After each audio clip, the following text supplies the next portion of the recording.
Escuchas mucho estas declaraciones. Cada día alguna cosa trágica sucede. Un niño muere, el cáncer toma otra vida, un terremoto mata a miles. Esto forza a las personas a hacer una pregunta. Si Dios es amoroso y misericordioso, ¿por qué hay dolor y sufrimiento en el mundo? Esa es una muy buena pregunta. Afortunadamente, la Biblia nos da mucha luz sobre el asunto. Mira esto. En el principio creó Dios los cielos y la tierra. Esta es la declaración del primer verso en el primer libro de la Biblia, Génesis. Los siguientes 2 capítulos explican en términos amplios lo que Dios hizo en el transcurso de los 6 días literales que usó para completar su creación. Luz, el cielo, plantas, animales y humanos. Está bien.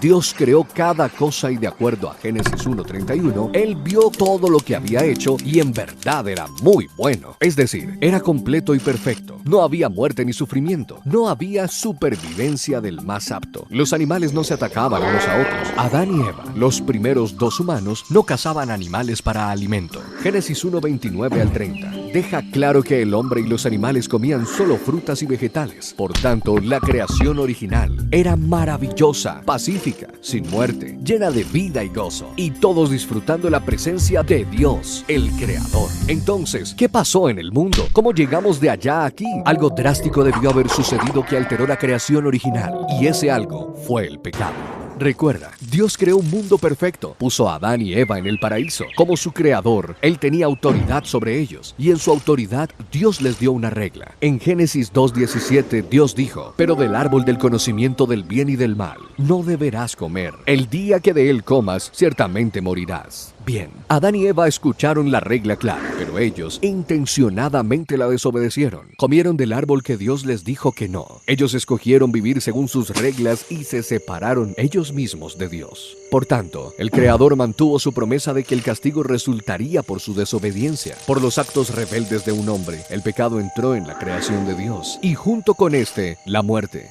Pero los efectos del pecado no pararon ahí, puesto que Dios dio dominio sobre toda la creación al hombre. En un sentido muy real, el pecado del hombre afectó toda la creación. En Génesis 3, vemos el comienzo de una creación maldita. Espinos y cardos fueron parte del mundo, así como el dolor y sufrimiento y muerte. El mundo no fue más perfecto, fue dañado por el pecado. Y esta es la razón por la que aún suceden cosas trágicas hoy. Y antes que demos a Adán y a Eva toda la culpa, debemos darnos cuenta que aún todos nosotros intencionadamente pecamos contra Dios. Esto debería hacernos realmente parar y pensar, pero por ahora, por lo menos sobre este tema, he dicho suficiente.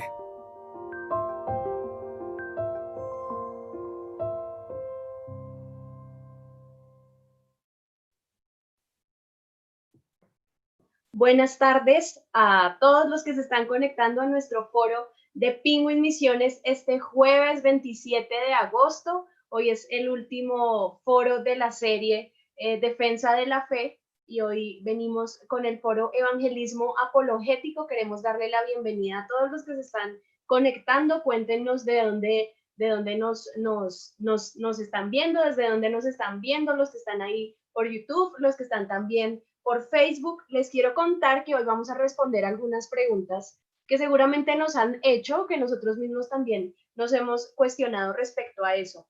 Algunas de ellas son, ¿es Jesús un mito o un personaje histórico? Una pregunta súper básica, pero creo que muy profunda. ¿Quién es Jesús? ¿Hay evidencias de la resurrección de Cristo? ¿Y cómo compartir el evangelio en la cultura secular en la que vivimos? Esta y muchas más preguntas vamos a estar respondiendo hoy, así que bienvenidos, gracias por unirse. Le doy un saludo a Pablo Aguirre desde Buenos Aires, un saludo Pablo, a Natalia Bello también desde Buenos Aires, a Michael Ramón, que siempre está ahí conectadísimo con los foros, a María Pedemonte desde República Dominicana, y bueno, aquí se siguen uniendo, así que bienvenidos a nuestro foro, y bueno, quiero invitar a Sebastián para que nos pueda ayudar con una oración para que comencemos este tiempo entregándolo en las manos de Dios. Hola, muy buenas tardes a todos. Qué bueno poder compartir este tiempo juntos. Vamos a iniciar en oración para que Dios tome el control de nuestro foro, que hoy se viene muy interesante. Así que vamos a orar juntos ahí donde usted está. No importa, cierre los ojos y unámonos en oración para que el Señor, para que el Espíritu Santo también nos guarde la verdad en la mente y en el corazón. ¿Listo? Entonces vamos a orar. Padre bueno, gracias por que nos permites tener estos espacios para compartir, Señor. Gracias porque tienes hombres preparados, Señor.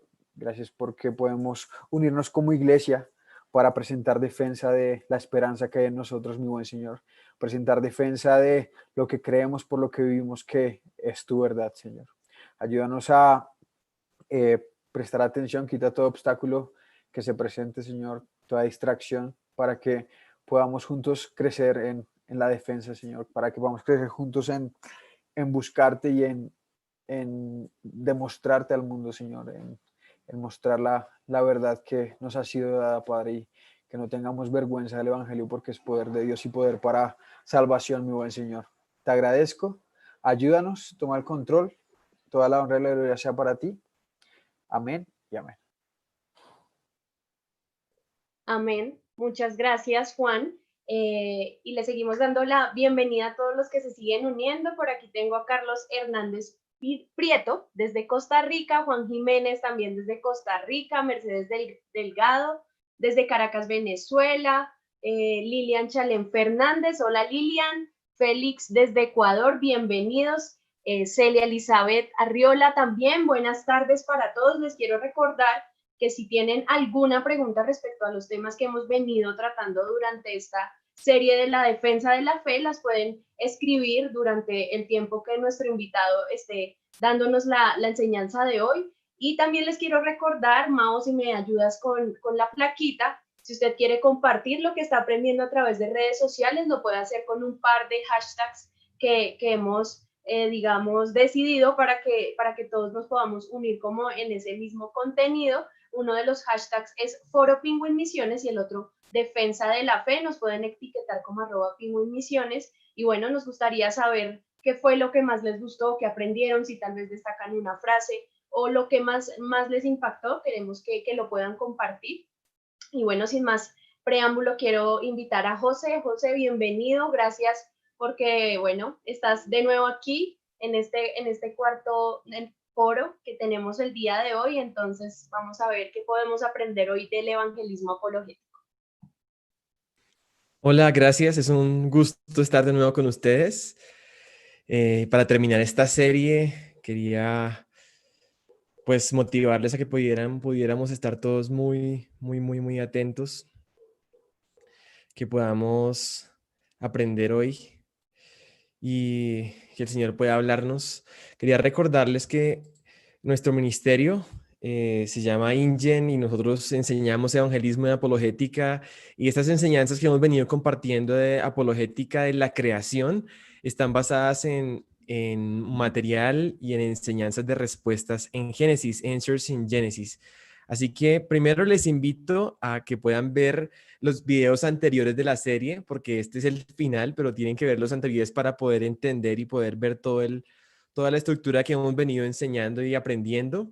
Y segundo, les invito también a visitar respuestasengénesis.org. Si en algún momento pueden, les voy a poner este sueño de iniciativa de visitar el Museo de la Creación allá en Kentucky, en los Estados Unidos, y el Ark Encounter, un lugar donde se construyó una arca de Noé al tamaño descrito en la Biblia. Y bueno, nuestro ministerio lo que quiere es ayudar a los cristianos a defender su fe y a predicar el evangelio de una manera más efectiva. Y de eso consiste la apologética, que es esa área de la defensa de la fe. Y nuestro versículo que empezamos aprendiendo hace 4 semanas y que vamos a terminar con broche de oro es 1 de Pedro 3:15. Es un mandato para todos los cristianos de santificar a Dios el Señor en nuestros corazones y estar siempre preparados para presentar defensa con mansedumbre y reverencia ante todo el que os demande razón de la esperanza que hay en vosotros. Hablábamos que no se trata de poder ganar un debate, ni de tener todas las respuestas correctas, ni de ganarle a tu oponente, ni siquiera de convertir a las personas de ser ateos ahora a creer en algún tipo de deidad creadora, sino que la apologética es un medio de evangelismo, es decir, para dar a conocer al Dios verdadero, al único Dios, el que se ha revelado a sí mismo a través de la Biblia y que se ha manifestado en carne en Cristo. y que nos llama para el arrepentimiento y para que creamos en Él, para darnos vida eterna. Y veíamos que el problema de esta generación y de cada ser humano no está en su intelecto, no está en que no pueda haber suficiente evidencia de que Dios exista o de que el evangelio sea cierto. Es un problema espiritual que está en el corazón del hombre porque nosotros estamos enemistados contra Dios a causa de nuestra rebelión. Dice Romanos que la ira de Dios se revela contra toda impiedad de los hombres que detienen con su injusticia la verdad. Nosotros reprimimos la verdad a causa de nuestra injusticia. Y esa lucha espiritual, pues básicamente da lugar a dos formas de ver el mundo, de entender el mundo y de vivir, dos cosmovisiones, una secular basada en la palabra del hombre y otra basada en la palabra de Dios, una cosmovisión bíblica. Y eso empezó desde Génesis capítulo 3, cuando el hombre decide tomar su camino, abandonar lo que Dios dijo y ir por su propio rumbo, ser él como Dios. Ahora, esa es la condición espiritual real de este mundo. Ahora, hablando en temas de ciencia, eso mismo también se ve reflejado en los temas de la ciencia, porque vemos que a pesar de que tenemos las mismas evidencias en el presente, la misma distancia a las estrellas, los mismos fósiles, la misma Tierra, los mismos ADN, las mismas personas, grupos de personas, los mismos animales, interpretamos la evidencia de manera diferente y llegamos a conclusiones distintas. ¿Y eso por qué sucede? Porque tenemos puntos de partida distintos, unas cosmovisiones diferentes a través de las cuales entendemos el mundo.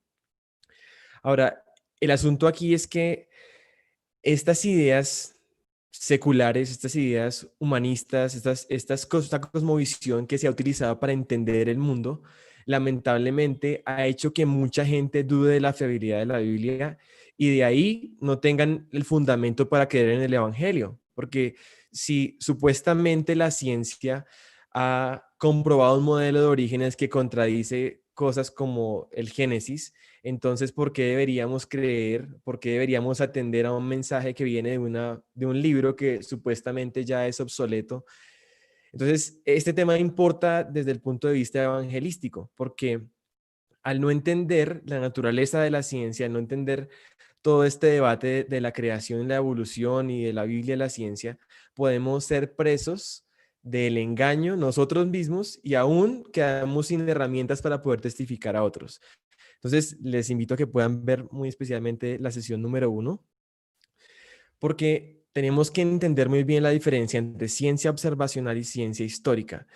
El problema aquí es que se nos ha hecho creer que la teoría de la evolución, que todas las teorías seculares de orígenes o teorías ateístas de orígenes son la pura ciencia, pero resulta que no, que eso corresponde a una interpretación, a una creencia sobre el pasado o ciencia histórica, en lugar de la ciencia observacional, que es la ciencia con la que se pueden hacer experimentos, tecnología, se puede desarrollar medicamentos, vacunas, etcétera. Pero la ciencia del origen de la Tierra, el origen del universo, el origen de la vida, eso está en otra esfera y ahí hay involucradas suposiciones, puntos de partida, una cosmovisión, y hay involucradas una serie de cosas que no necesariamente son ciencia en el mismo sentido. Pero ahora quiero contarles algo. En Inglaterra, cuando estas ideas revivieron, las ideas de ateísmo y las ideas de millones de años o de largas eras o largos tiempos desde el origen del universo y la Tierra hasta ahora, cuando eso sucedió, los geólogos en su momento, final del siglo XVIII, inicio del siglo XIX, postularon la idea de que las capas sedimentarias de rocas que hay en la Tierra representaban eras geológicas separadas por millones de años, de procesos muy lentos, graduales, uniformes de erosión. No es que hubiera una nueva evidencia que llegara a esas conclusiones, sino que ellos reinterpretaron la evidencia en base a sus suposiciones ateístas, en donde se negaba un diluvio global, se negaba la creación, se negaba lo que la Biblia decía y se postularon estas formas de reinterpretar las rocas. Ahora quiero que se fijen algo muy bien en esa imagen que estoy mostrando. En su momento, los cristianos, los pastores, los teólogos, ante esa presión, no supieron entender el debate, no supieron entender la naturaleza de esas nuevas conclusiones a las que estaban llegando los científicos y entonces decidieron adoptar esas ideas y vieron cómo se las podían encajar a la Biblia. y de ahí surgieron diferentes teorías. Una es la teoría de día era, que es como volver los 6 días de creación unas etapas indefinidas de tiempo de tiempos muy largos de creación y entonces encajar así los millones de años. Otra teoría de la brecha, que es meter los millones de años entre Génesis 1.1 y Génesis 1.2. Otra evolución teísta.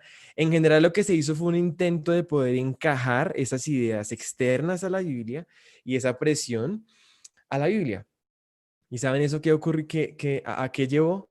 Llevó a que se hiciera una concesión en esa área, se desbloqueara la puerta por parte de esa generación, de modo que la siguiente generación, pues se dio cuenta que la Biblia no había que tomarla tan en serio como decían, y entonces empezó a reinterpretar muchas más cosas.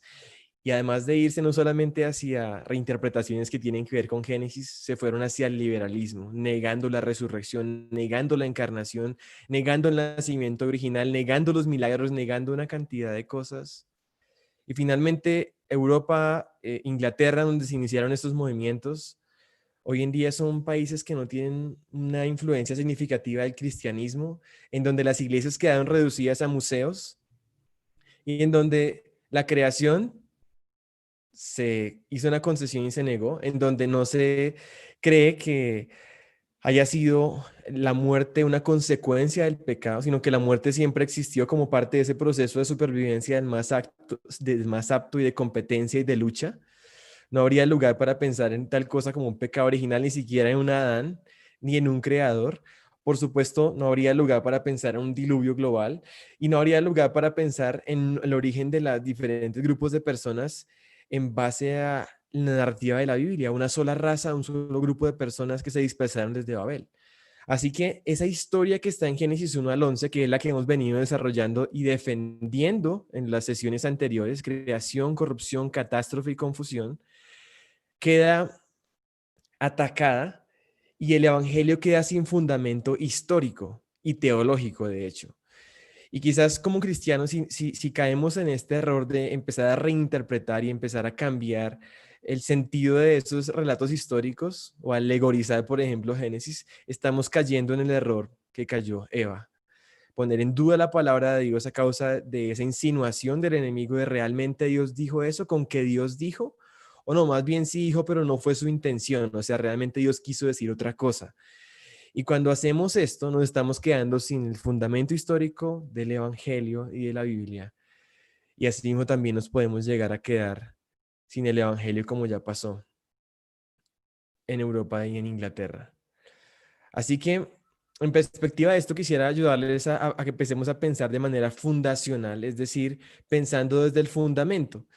El cristianismo no es algo que simplemente uno coge y adiciona como una cosa más a toda tu cosmovisión, a toda tu forma de ver la vida y de vivir. No, el cristianismo es algo que te pone en fundamento nuevo, sobre el cual tú edificas toda una cosmovisión y toda una forma de ver el mundo. Si nosotros solamente predicamos a Cristo crucificado y resucitado, ciertamente ese es el evangelio y en este hay poder, pero si nos enfrentamos ante un mundo que no tiene ese fundamento, básicamente estamos empezando a construir desde el techo hacia abajo y por supuesto eso no tiene muchos resultados. Deberíamos predicar el evangelio de manera fundacional, empezando por el fundamento, para que entonces podamos tener el entendimiento correcto de por qué necesitamos el evangelio, realmente quiénes somos nosotros, quién es Dios realmente, y entender desde el fundamento. Si uno piensa de esta manera fundacional y toma como base la palabra de Dios y la historia que ella tiene, entonces tenemos la base para entender el mundo, por supuesto el evangelio, pero otras muchas cosas. No como una opinión, una cuestión de que es que en esta época fue así, en esta otra época fue así, es que yo lo considero así o asá, sino como algo que está relacionado con la historia del mundo y con Dios mismo. Podemos responder a asuntos de las razas, por ejemplo, los temas de la discriminación que hoy en día se ven tanto creyendo que los estratos más altos entonces son superiores, inferiores, y entonces las diferentes razas y entonces discriminación. La Biblia no en ningún momento da para eso, y de hecho la ciencia tampoco. el matrimonio, que hoy en día se puede definir de tantas formas según se le ocurra a cada persona. Si vamos a la Biblia y al fundamento y a la historia del universo y del ser humano, vemos que Dios creó varón y hembra. Y eso es lo que vemos, de hecho, biológicamente, varón y hembra. De hecho, vemos también que la vida misma tiene un valor intrínseco por el hecho de ser hechos a la imagen de Dios, y por eso el asesinato es algo que es grave a los ojos de los seres humanos, y es grave precisamente porque hay una razón para eso, porque el ser humano es creado a la imagen de Dios. Aún desde que es concebido es distinto, el feto es distinto a su madre, tiene un ADN diferente, y eso lo vemos desde la Biblia. Y Jesús mismo, cuando se trataba de afrontar los desafíos que le planteaba su época, no se inventaba algo nuevo, sino que él iba al fundamento histórico, de hecho, en este caso que estaba en Génesis. Mateo 19 le preguntan sobre el divorcio, si era legítimo dar carta de divorcio, y Jesús, ¿qué hace? Dice, ¿no han leído que el que los hizo al principio, varón y hembra los hizo? Génesis 1:27.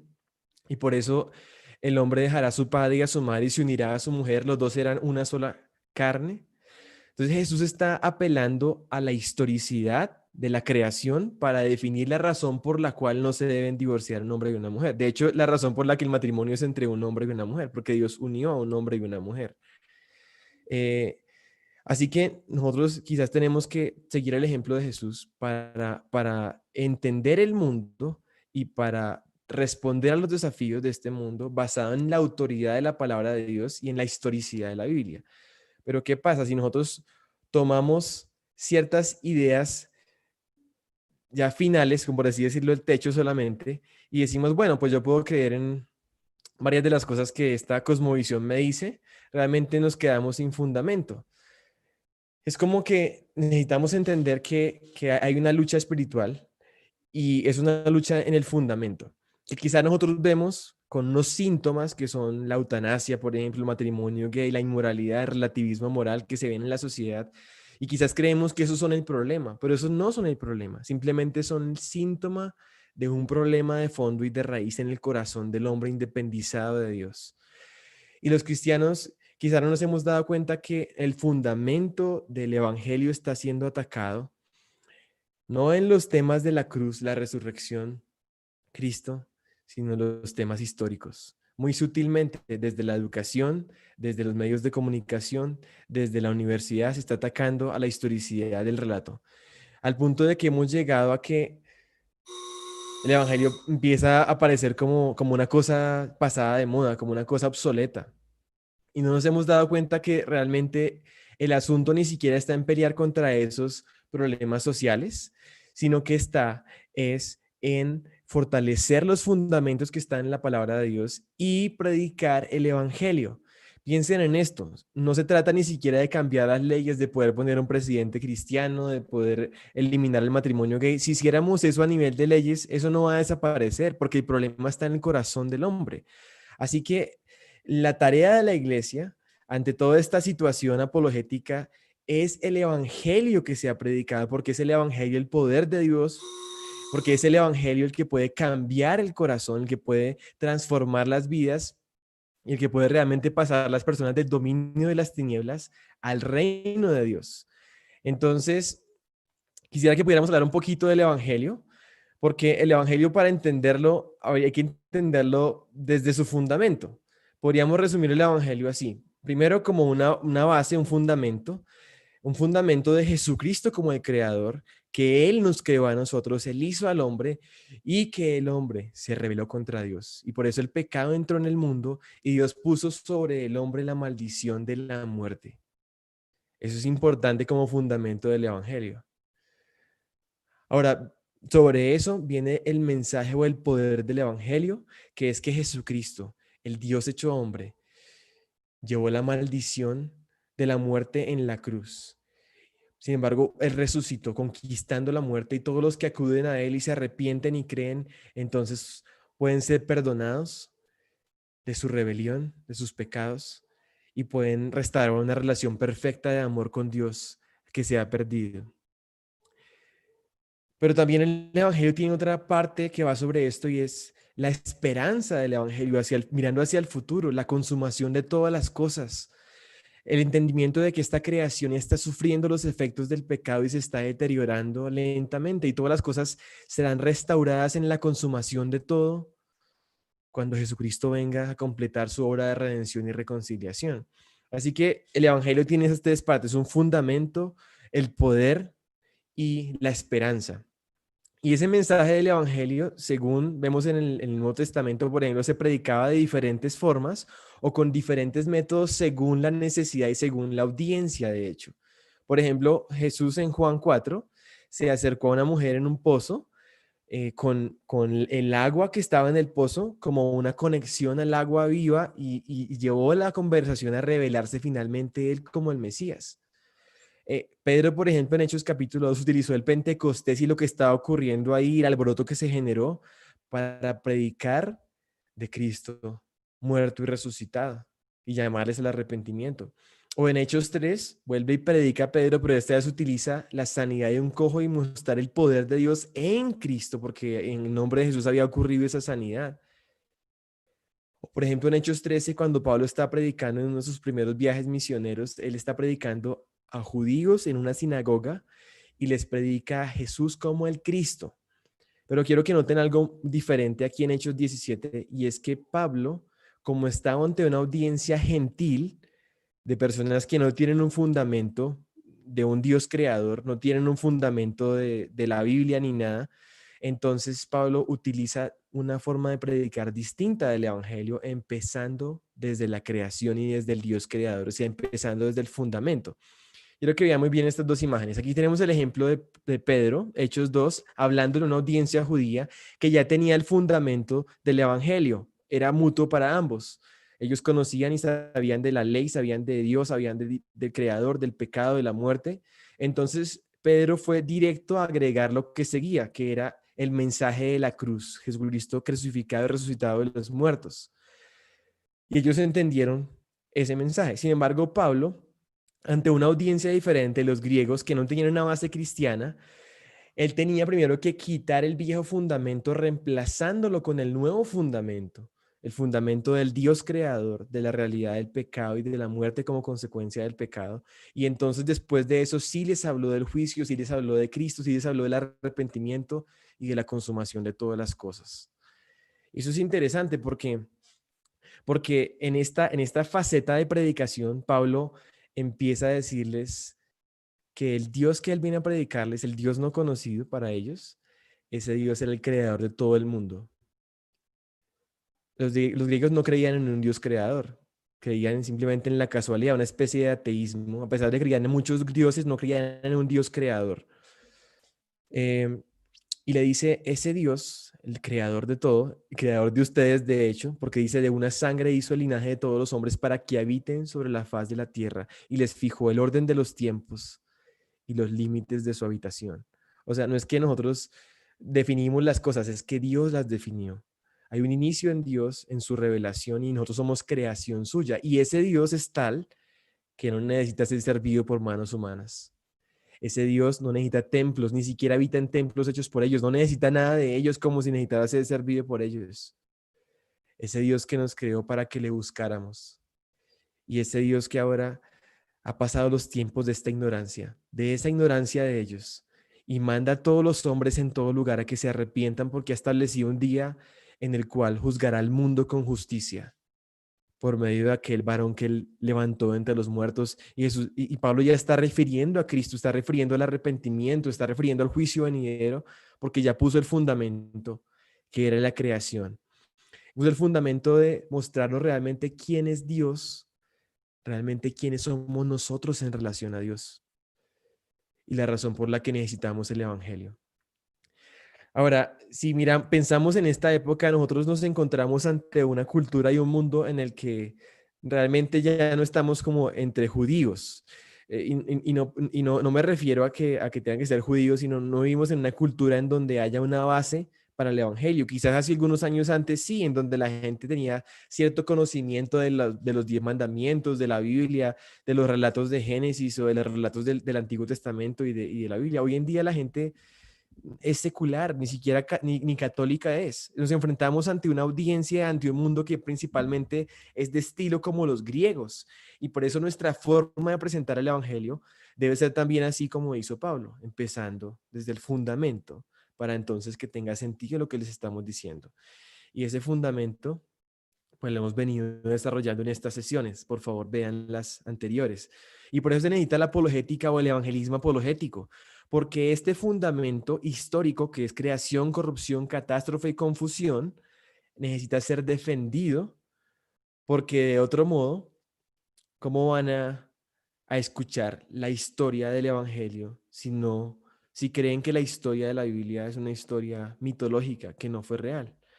Entonces, quisiera que pudiéramos pasar a ver el Evangelio desde una perspectiva desde el Antiguo Testamento y desde el fundamento que tiene históricamente. Entonces, vamos a nuestra siguiente de la historia, que es Cristo. Cristo, el creador. Dios se hace criatura, se introduce en la creación. El evangelista Juan le llama el verbo que se hizo carne y que habitó entre nosotros y que vimos su gloria, gloria como del unigénito del Padre, lleno de gracia y de verdad.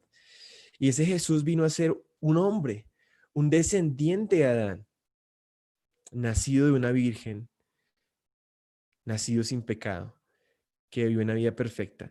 Y ese Jesús no solamente tenemos registro de él en el Nuevo Testamento, como a veces quizás pensamos que es que Jesús está en el Nuevo Testamento o que sus palabras son las palabras que están escritas en rojo en los Nuevos Testamentos, pero quisiera que pudiéramos ver que Jesús está revelado desde el primer versículo de la Biblia. Jesús mismo se lo dijo a sus discípulos en Lucas 24. Recién resucitado, Jesús les explica, empezando desde Moisés y todos los profetas, les declaró en todas las escrituras lo que concierne a él. Así que Jesús les está mostrando una clave para entender toda la Biblia, para entender la historia en perspectiva de él mismo. Y dice más adelante ahí que les abrió el entendimiento para que comprendieran las escrituras. Así que una forma de ver las escrituras es a la luz de Cristo en las escrituras. Esa era la luz de Cristo desde la ley de Moisés, es decir, desde Génesis, Éxodo, Levítico, Números, Deuteronomio. Esa era la ley de Moisés, empezando desde ahí. Y ese Jesús, que es el verbo que estaba en el principio con Dios, que era Dios, a través de quien todas las cosas fueron hechas, y sin él nada de lo que ha sido hecho fue hecho. Ese Jesús está desde la creación, desde que Dios dice en el principio creó Dios los cielos y la tierra y dijo Dios, Dios está ahí en Cristo creando todo. Dice Colosenses 1:16 que todas las cosas fueron creadas por Él y para Él. Y Él es antes de todas las cosas y todas las cosas por Él subsisten, las que son visibles y las invisibles. Jesucristo es el autor de la creación. Es la palabra de Dios activa y hecha viva. Y lo interesante es cuando uno lee el relato de la creación, esa creación viene al lugar por la palabra de Dios. Dios dijo y eso ocurría. Miren lo que dice Salmo 33:6, que por la palabra de Jehová fueron hechos los cielos y todo el ejército de ellos por el aliento de su boca. Porque Él dijo y fue hecho. Él mandó y existió.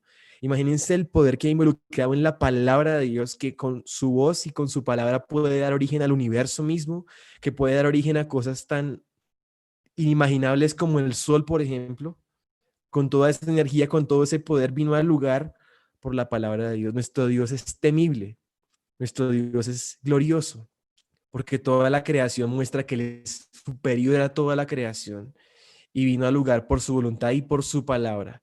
Y ese Jesús, en Hebreos 1 dice que Dios, habiendo hablado de muchas veces, de muchas maneras y en otro tiempo a los padres por los profetas, en estos posteros días nos ha hablado por su Hijo. O sea, Jesús es la continuación de la revelación de Dios, a quien constituyó heredero de todo, por quien asimismo hizo el universo, el cual siendo el resplandor de su gloria, la imagen misma de su sustancia y quien sustenta todas las cosas por la palabra de su poder, habiendo hecho la expiación de nuestros pecados por sí mismo, se sentó a la diestra de la majestad en las alturas. Así que vemos desde la creación a Cristo. Ahora sucede algo que habíamos hablado y fue la caída, la corrupción. Un ser humano da la espalda a Dios y la muerte aparece en la creación, algo que no estaba antes, algo que vino como consecuencia del pecado. Ciertamente morirás, y la muerte entró al pecado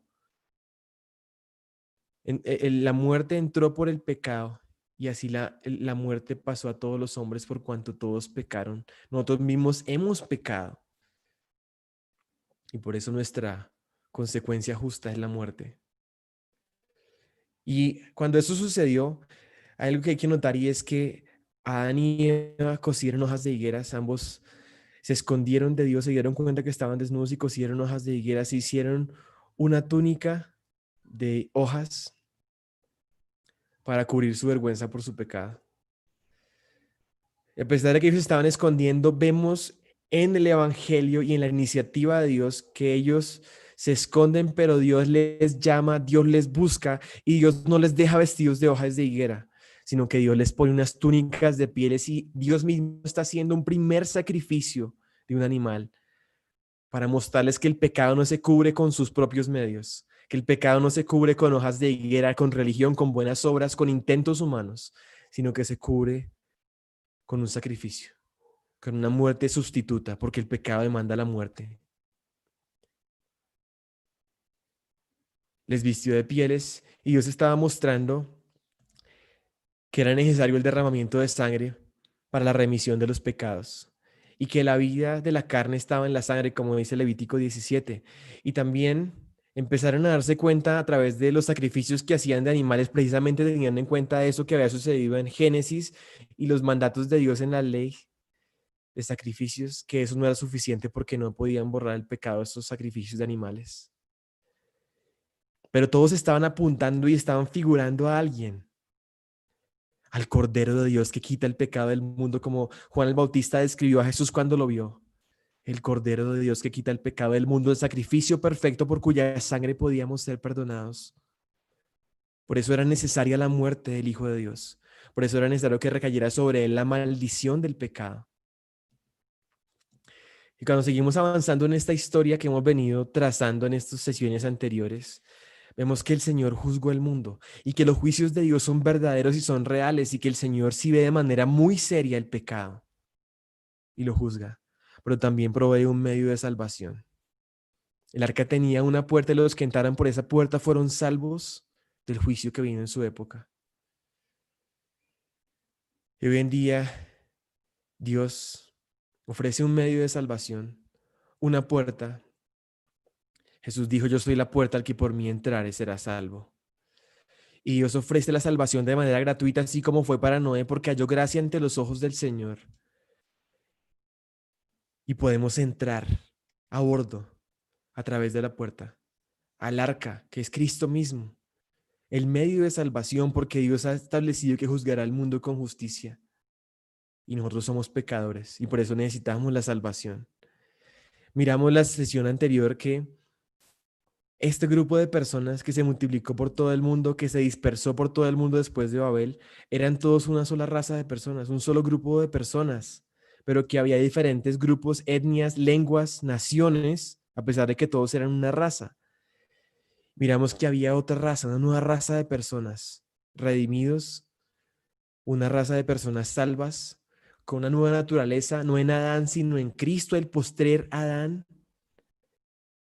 Y de hecho, cuando leemos en Apocalipsis el consumación de todas las cosas, cuando está esa multitud de personas de toda tribu, lengua y nación vestidos, habiendo sido lavados por la sangre del Cordero, dando gloria a Dios, vemos que este evangelio es para toda persona. No importa su color de piel, no importa su nacionalidad, no importa su etnia, no importa su país. Este evangelio es para todos los seres humanos que en Cristo puedan ser vivificados. Así que tenemos a este postrer Adán Cristo, este Cristo que vino a cumplir una cantidad de profecías que estaban dichas en todo el Antiguo Testamento, que tenía poder sobre los espíritus malignos, que tenía poder sobre la muerte, que resucitó personas, que sanó enfermedades, que calmó la tempestad y podía controlar las fuerzas de la naturaleza, que vivió una vida sin pecado. Un hombre, un Adán, o mejor dicho, el postrer Adán. Aquel quien sería el cumplimiento de esas promesas que estaban en Génesis, de hecho, de una simiente. A Abraham se le dijo que en su simiente serían benditas todas las familias de la tierra, porque él había obedecido la voz de Dios. Y esa simiente De hecho, Pablo lo habla en el Nuevo Testamento, no se refiere a sus descendientes en plural, sino a su descendiente, a un descendiente, y ese es Cristo. Y esa simiente, vemos como cuando Abraham, por ejemplo, va a sacrificar a su hijo en el monte Moriah, y Isaac pregunta dónde está el sacrificio, ¿dónde está el sacrificio? Aquí está la leña, aquí está todo, pero el sacrificio, ¿dónde está? Y Abraham dice, Dios proveerá, Jehová Jireh. Y Jehová proveyó un sacrificio en lugar de su hijo. Y eso fue lo que ocurrió en la cruz del Calvario cuando Dios el Padre toma a su hijo en sus manos, toma el cuchillo y sacrifica a su hijo y provee un sacrificio. Jehová proveyó en nuestro lugar para sufrir nuestra muerte. Y eso estaba apuntando a Cristo cuando en el Éxodo está Israel para salir de esclavitud de Egipto y ellos sacrifican un cordero esa noche que son liberados y untan la sangre en la puerta de sus casas. Están apuntando a un evento que ocurriría. Esa Pascua que tendría su cumplimiento perfecto en Cristo, el Cordero de Dios, que sería derramada su sangre y que podría ser aplicada a las vidas para que la muerte no los tocara. Eso estaba apuntando a esto y Jesús en la última cena está celebrando la Pascua con sus discípulos y les dice, ahora hay un nuevo pacto, pero es en mi sangre, una sangre que va a ser derramada para el perdón de sus pecados. Y este pan y esta copa representan mi cuerpo y mi sangre de este nuevo pacto. En el Antiguo Testamento había un lugar especial donde estaba la presencia de Dios, el tabernáculo, después llegó a ser el templo, pero ¿saben qué? Cuando Jesús estaba en la cruz, cuando Jesús vino a la tierra, dice Juan que él hizo su morada entre nosotros, hizo su tabernáculo entre nosotros, habitó entre nosotros. Y no solamente eso, sino cuando Jesús estaba en la cruz, estaba entregando su vida en rescate por nosotros, llevando la maldición sobre sí mismo, hecho por nosotros maldición. Y quizás a veces no entendemos ni mencionamos lo que eso significa, lo que eso implica. El ser hecho maldición es lo contrario a una bendición. Cuando pensamos en la bendición de Números, la bendición sacerdotal donde dice el Señor te bendiga y te guarde, el Señor haga resplandecer su rostro sobre ti, el Señor tenga de ti misericordia, el Señor ponga en ti paz, el Señor alce sobre ti su rostro. Imagínense que lo contrario a eso cayó sobre Cristo en la cruz. El Señor te maldiga y no te guarde.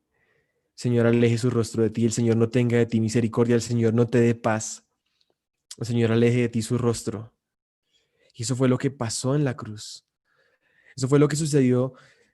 De hecho, no solamente cuando Jesús exclamó en la cruz y gritó en la cruz, Dios mío, ¿por qué me has abandonado? Jesús estaba citando el Salmo 22, un salmo mesiánico en donde estaba por única vez en toda su vida, o en las oraciones que tenemos registradas de Jesús, está llamando a Dios, Dios, no le está llamando Padre, sino Dios mío, ¿por qué me has abandonado? Porque Jesús estaba siendo desprovisto del Padre. La relación eterna que había entre él y el Padre desde la eternidad estaba siendo interrumpida y estaba llevando la ira de Dios sobre sí mismo. Por eso en el Salmo 22 ustedes lo leen y dice, ahí el salmista, tu pueblo se acerca a ti, clama a ti, tú le respondes, pero ¿por qué yo clamo a ti no hay respuesta? Porque estoy como abandonado, como una humillación, como si fuera un gusano, porque estaba cargando el peso de nuestros pecados. Cuando Jesús murió, dice la Biblia que el velo del templo, ese rasgo, ese velo que separaba el lugar santo del lugar santísimo, se abrió. Y Dios estaba proveyendo un camino a través de su Hijo, a través de Cristo, para la reconciliación y para podernos acercar confiadamente al trono de la gracia. Jesús mismo en Juan capítulo 3, cuando está hablando, Juan 3:16, unos versículos antes, está hablando de que así como Moisés levantó la serpiente en el desierto, el Hijo del Hombre será levantado para que todo aquel que le crea no se pierda, sino que tenga vida eterna. En el desierto había ocurrido algo, el pueblo había pecado contra Dios, se habían rebelado, y las serpientes los estaban matando, los estaban picando el veneno de las serpientes. Ellos fueron a Moisés pidiendo perdón, arrepentidos, y Dios le dijo, construyó una serpiente de bronce, y los que miren a esa serpiente, los que levanten sus ojos a esa serpiente, van a ver y van a ser sanados. Y Jesús está refiriéndose a eso mismo, en lo que iba a ocurrir cuando Él sería levantado como un espectáculo para el mundo en la cruz, con una inscripción que decía Jesús Nazareno, Rey de los Judíos, en 3 idiomas distintos. Un espectáculo para el mundo, en donde él habría de tomar no solamente la muerte, sino donde él habría vivido hasta ese momento de su vida, una vida en completa obediencia a Dios. A veces creemos que solamente la muerte de Cristo es lo que logró nuestra redención, pero tenemos que entender que la vida de Cristo también logró nuestra redención, porque así como por la desobediencia de un hombre los muchos fueron constituidos pecadores, así también por la obediencia de uno los muchos serán constituidos justos. Es decir, que Jesús, en contraste con Adán, vive una vida de obediencia. Adán, en el huerto del Edén, en condiciones perfectas, le dijo a Dios que se haga mi voluntad y no la tuya. Yo quiero ser como Dios, independizarme de Dios, tomar mi camino. Pero Jesús en Getsemaní, en las condiciones más difíciles, dice a Dios, si es posible, pasa de mí esta copa, pero que no se haga mi voluntad, sino la tuya. Jesús está reescribiendo nuestra historia de vida en Él, una vida redimida, y también en su muerte, llevando el castigo por nuestros pecados. Así que en el Evangelio encontramos que la justicia de Dios se revela por fe y tenemos el fundamento, el hecho de que somos pecadores, de que tenemos un Dios creador al cual darle cuentas, tenemos el mensaje y el poder de la cruz de Cristo muerto y resucitado por nosotros, pero también tenemos el mensaje de la esperanza, de la consumación de todas las cosas. Ahora, saliéndonos un poco de la Biblia y yéndonos a asuntos externos de la resurrección, por ejemplo, algunos se atreven a decir que Jesucristo no existió en la historia. Quizás lo dirán algunos fanáticos ateos, dirán eso, pero realmente hay mucha evidencia de que Jesús históricamente existió. Es diferente de que quieran negarlo. Pero, por ejemplo, en cuanto a corresponde a su muerte, mire lo que dice Tácito, que es uno de los historiadores romanos que los eruditos historiadores consideran de los mejores historiadores de esa época. Tácito dice, en consecuencia, para deshacerse del informe, a Nerón lo habían acusado de que él había provocado un incendio en Roma en esa época. Entonces dice que Nerón, para deshacerse de eso, abrochó la culpa e infringió las torturas más exquisitas a una clase odiada por sus abominaciones llamada cristianos por el pueblo. Mira el año en que está escribiendo Tácito. Cristus, de quien el nombre tuvo su nombre, sufrió la pena extrema durante el reinado de Tiberio a manos de uno de nuestros procuradores, Poncio Pilato. Tácito está refiriendo a Cristus como una persona que existió, que de hecho murió a causa de crucificado, en manos de Poncio Pilato en el reinado de Tiberio, tal como lo describe la Biblia. Y además sus seguidores, los cristianos, pues siendo perseguidos por Nerón. Esta tumba vacía ha transformado el mundo, transformó las vidas de los discípulos a tal punto de que ellos murieron a causa de esa verdad de que Jesús había resucitado. Algunos dicen, no, es que los discípulos nunca habrían muerto por una mentira, pero sí hay gente que sí muere por una mentira, creen sinceramente en una mentira y mueren por ella. El punto acá es que los discípulos murieron por la verdad que ellos habían visto al Señor resucitado, y por eso, a causa de ese testimonio, el testimonio de Cristo resucitado, llegaron muchos a ser apedreados, decapitados, quemados. Y es interesante notar lo que dice el emperador Claudio, su decisión sobre sepulcros y tumbas. ¿Por qué el emperador un decreto imperial al respecto de sepulcros y tumbas? ¿Qué habría pasado con un sepulcro, una tumba que hubiera sido violada? ¿Qué podría, simplemente porque debería importar tanto una tumba violada? Mira lo que dice Claudio, que estos permanezcan intactos para siempre. Pero si alguien legalmente denuncia que de alguna manera ha retirado a los que han sido enterrados o ha movido las piedras que se hallan en el sepulcro, contra tal persona ordeno que un tribunal judicial que sufra la pena de muerte bajo el título de romper la tumba. Así que, ¿qué podría causar que un emperador diera un edicto de este tipo?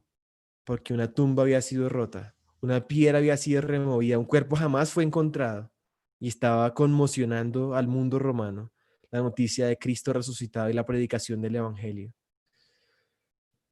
Así que vemos toda esta narrativa de la historia y cómo el Evangelio se conecta con la historia de la Biblia y cómo necesitamos hacer un evangelismo que empiece desde el fundamento y que también utilice parte de la apologética para poner el fundamento sobre el cual voy a predicar el poder del evangelio, que es el Cristo resucitado y muerto, y la esperanza del evangelio, la consumación de todas las cosas. Así que hemos llegado al final de nuestra sesión de evangelismo apologético y de nuestra serie apologética. Así que vamos con nuestra siguiente sección. Así es, José, muchas gracias por lo que nos has contado hoy. Definitivamente, cuando hablamos de ese Cristo que transforma, que cambia vidas, él puede hacer cualquier cosa en las personas, ¿no? A veces queremos venir con muchos argumentos, pero al final Cristo es el centro de todo y debe ser el centro de nuestro mensaje. Y te cuento que hay alguien desde Buenos Aires, Argentina, que quiere hacerte una pregunta, así que vamos a ver el siguiente video de la comunidad Penguin para ver qué quieren saber referente al tema de hoy, evangelismo apologético.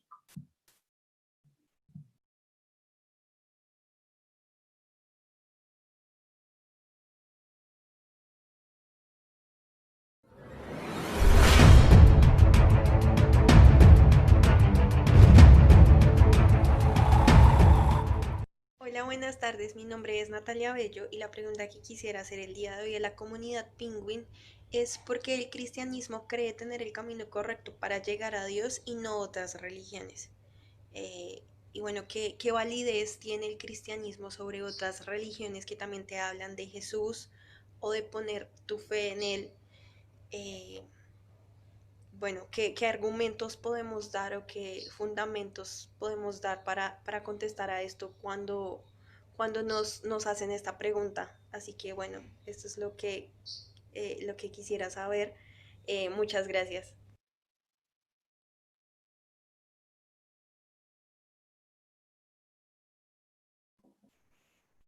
Bueno, José, cuéntanos qué podemos responderle a la persona que nos hizo esta pregunta. Natalia, gracias. Básicamente la pregunta es ¿por qué el cristianismo? Así es. Bueno,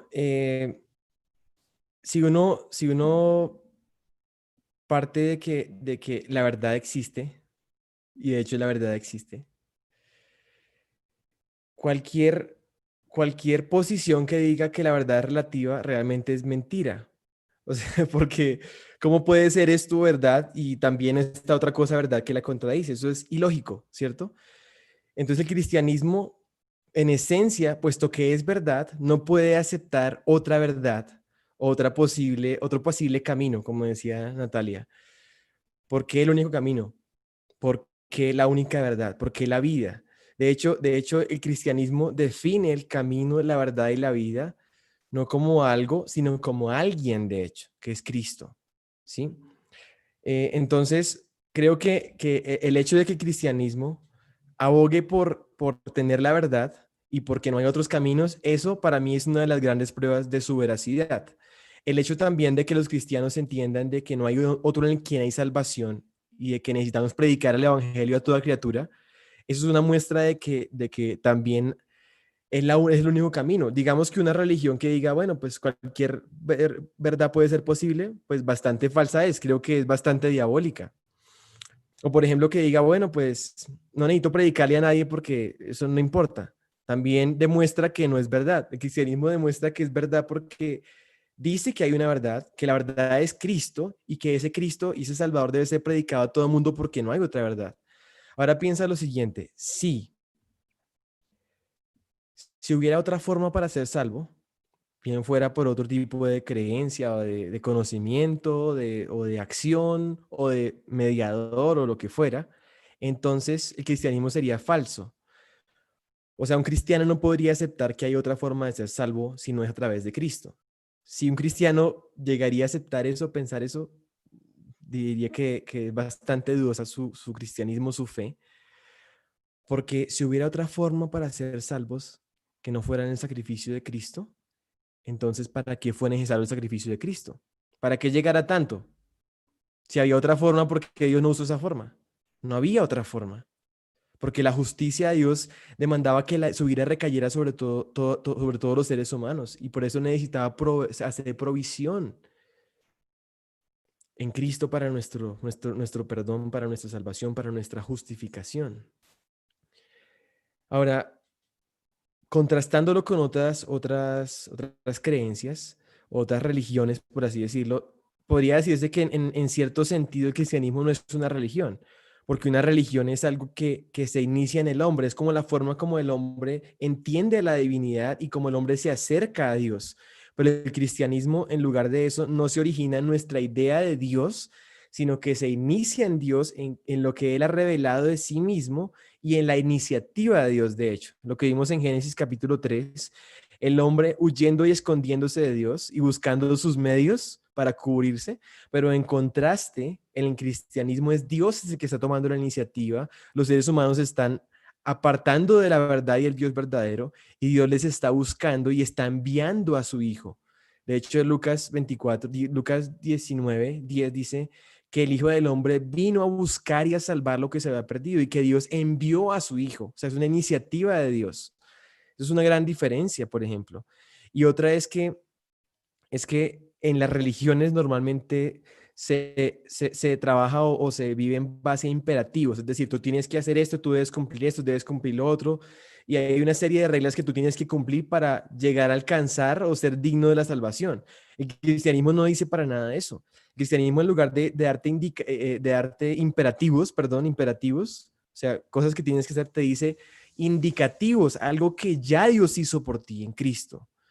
Te está apuntando a una realidad objetiva a la que tú necesitas responder en fe y en arrepentimiento. Pero no, y obviamente también hay imperativos en el cristianismo, pero son consecuencia de eso. O sea, por cuanto eres salvo, por cuanto eres hijo de Dios, entonces tu vida simplemente va a reflejar eso. Entonces eso es una gran diferencia, porque el cristianismo de hecho no se basa en ser buenas personas. Más bien te dice que tú no eres bueno, que tú eres un pecador y que tú necesitas una justicia que no está en ti, sino que te es dada o que te es puesta a tu favor, que es la justicia de Cristo, ¿cierto? Y que eres salvo no por las obras que puedas hacer, sino por la fe, y es un regalo de Dios, no por obras, si no te puedes gloriar para nada. La religión sí te lanza a las obras, el cristianismo no te lanza a las obras son una consecuencia de la salvación, como dice Efesios 2:10, que hemos sido creados en Cristo Jesús para buenas obras, las cuales Dios preparó de antemano para que anduviésemos en ellas. Y ahora quisiera solamente decir algo en cuanto a la Biblia, o sea, en cuanto al libro en el que basamos nuestra entendimiento del Dios verdadero, respecto de los libros que utilizan otras religiones. Uno puede hacer toda una apología de la Biblia y hay libros enteros para eso, entonces obviamente yo no voy a poder decir mucho en este minuto, pero quisiera mencionar algo que hace diferente de manera muy especial la Biblia. Si tú, por ejemplo, lees el libros de otras religiones, o por ejemplo comparándolo con el Corán o con el libro de Buda o cosas como esas, son libros que son escritos por una sola persona. O sea, un autor, un hombre, un ser humano que vivió, no sé, tantos años y escribió su libro, y obviamente ese libro tiene una congruencia porque lo escribió esa persona, ¿cierto? Pero la Biblia tiene una particularidad, y es que es una colección de 66 libros que son escritos por 40 personas distintas en una época de más de 1500 años entre los diferentes libros, ¿cierto? Y por personas en diferentes épocas, de diferentes clases sociales, en diferentes idiomas, de hecho. ¿Y cómo es posible que un libro que haya sido escrito así tenga tal congruencia? Eso es imposible, a menos de que sea un autor el que lo haya escrito. Y eso lo dice la Biblia, y entendemos que es Dios. Que Dios, habiendo inspirado a personas, Él es el autor de la Biblia, y por eso es congruente. Y eso sería imposible de serlo si hubiera sido escrito simplemente aleatoriamente por todas esas personas y hubiera reunido. Entonces eso lo hace distinta a cualquier otro libro de otra religión. O sea, no es que la Biblia sea un librito más de esos de mitología. No es un librito más de mitología. Y de hecho habla de la historia del mundo, y no desde una perspectiva mitológica, como hemos venido viendo en las sesiones anteriores. Pero bueno, hay mucha tela que cortar. Sí, definitivamente sí, pero muchas gracias por esa respuesta, José. Y ahora queremos compartir un video con ustedes, que también es un video de respuestas en Génesis. Es un video que se llama El Señor Don Bueno. Tal vez las personas nos han dicho, pero es que yo soy bueno, yo no necesito de Dios porque yo soy bueno. Vamos a ver este video que nos va a dejar pensando en este tema.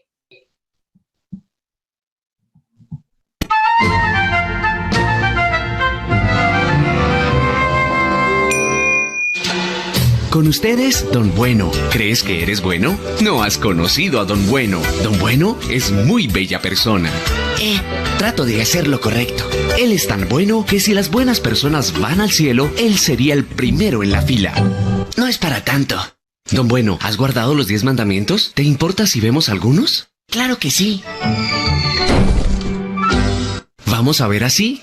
¿Qué tan buena persona eres? Oh, pues sí. Aquí hay uno. No mentirás. ¿Alguna vez has dicho alguna mentira? Oh, pues sí. ¿Quién no? ¿Cómo llamas a alguien que dice mentiras? Mentiroso. Veamos otro mandamiento. No robarás. ¿Has robado algo aunque sea una vez? No, pero me acabas de decir que eres un mentiroso. Bueno, robé algunos dulces cuando era niño. ¿Y cómo llamas tú a alguien que roba? Ladrón. Probemos otro mandamiento. No cometerás adulterio. Ese es fácil. Nunca he engañado a mi esposa. Hola, guapo. ¡Oh, nena!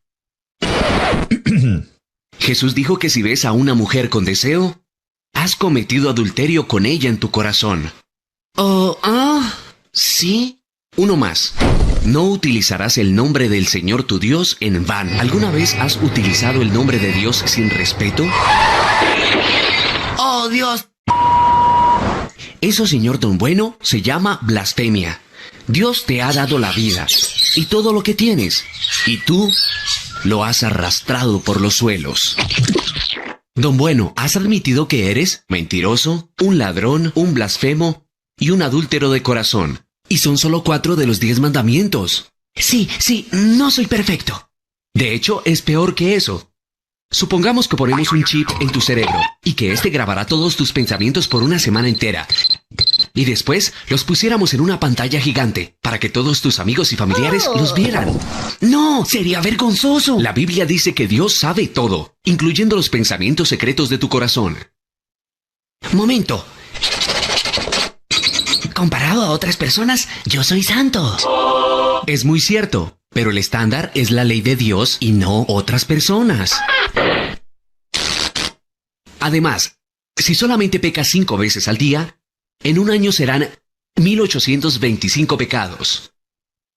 Si llegas a los 70 años, habrás roto la ley de Dios más de 127,000 veces. Tendrás que dar cuenta por cada pecado en el día del juicio del que la Biblia dice, cada uno dará cuentas a Dios de sí mismo. Dios me perdonará, ¿verdad? Tratemos eso en la corte. Ya sé que me la paso rompiendo la ley, pero bueno, ¿no podrías pasármela esta vez? Solo un juez corrupto aceptaría eso. Un buen juez diría: la justicia demanda que pagues por tus crímenes. No. Dios no es juez corrupto. Él es un juez santo y justo. Odia el pecado. Jesús advirtió que en el día del juicio, Dios tomará justamente a cada uno que haya pecado contra él y será arrojado a un terrible lugar llamado infierno. Entonces, ¿cómo alguien puede ir al cielo? Solo hay un camino. Dios ama tanto al mundo que mandó a su Hijo Jesús a vivir una vida perfecta. Después Jesús se ofreció para tomar el castigo de pecadores culpables. Fue azotado, golpeado y clavado en una cruz. Murió por tus pecados para que la justicia pudiera ser satisfecha y así quedaras en libertad. Después Jesús se levantó de la tumba y venció a la muerte. Don Bueno, no puedes ganarte la vida eterna. Es un regalo de Dios para todos los que se humillen y vengan a Jesús. Él te perdonará, te lavará y te dará un corazón con nuevos deseos. La Biblia dice, si alguien está en Cristo, es una nueva criatura. Entonces, deja de vivir para ti mismo, dale la espalda a tus pecados y ven a Jesús. Después, lee tu Biblia y obedece lo que leas. Encuentra una iglesia que te ayude a crecer. Y ahora, anda y dile a los demás esta buena noticia.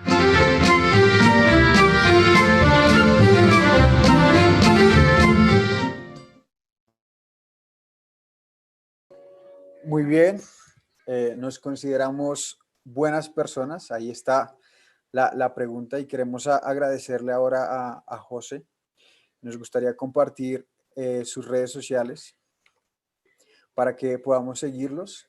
Entonces puedes buscar en Instagram y en Facebook como IngenORG, aquí podemos verlo, y seguir todo lo que publican, todos los cursos que están teniendo sobre apologética, sobre respuestas en Génesis, sobre aguas vivientes. Entonces están todos cordialmente invitados y muy agradecidos contigo, José, por todos estos días que nos has llenado de este conocimiento que nos ayuda para vivir cada vez presentando una mejor defensa de la esperanza que hay en nosotros. Muchas gracias y sigámoslo en sus redes sociales.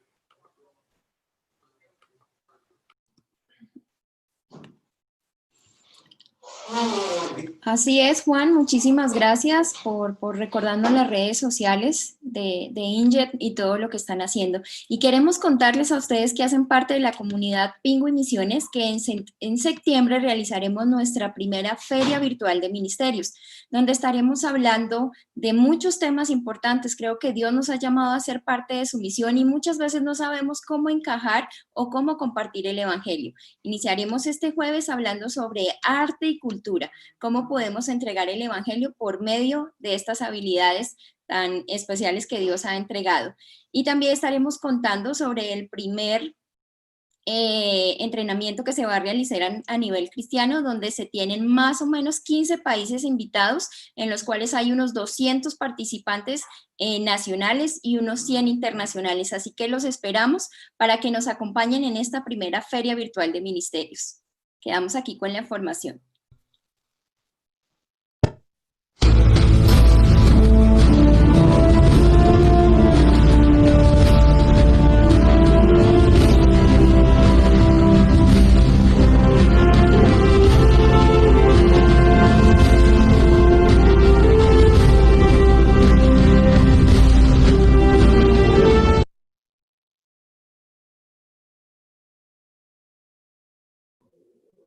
Bueno, muchas gracias. Esperamos verlos en septiembre. Ya la próxima semana llega esta feria virtual de ministerios. Les digo que va a estar buenísima y es interesante que puedan estar porque van a entender cómo pueden unirse. Vamos a orar para terminar, una pequeña oración allí desde donde usted está. Señor, gracias por este tiempo, gracias por esta serie, gracias por la vida de José, por el ministerio de INGEN, Señor. Te pido que nos ayudes cada día a prepararnos para defender nuestra fe, Señor, para tener argumentos sólidos de la esperanza que vive en nosotros. Gracias por cada persona que dispuso su tiempo para conectarse con nosotros, para compartir. Te pido que bendigas este día, lo que queda, Señor, y que podamos seguir siendo reflejo de tu amor donde quiera que vayamos, Señor. Que no se nos olvide que nuestra gran misión es ir y contar a otros de lo que tú has hecho y de quién eres y que eres la única verdad, el único camino y la única vida, Señor. Te damos toda la gloria y toda la honra. En tu nombre hemos orado. Amén. Nos vemos dentro de 8 días. Que Dios los bendiga.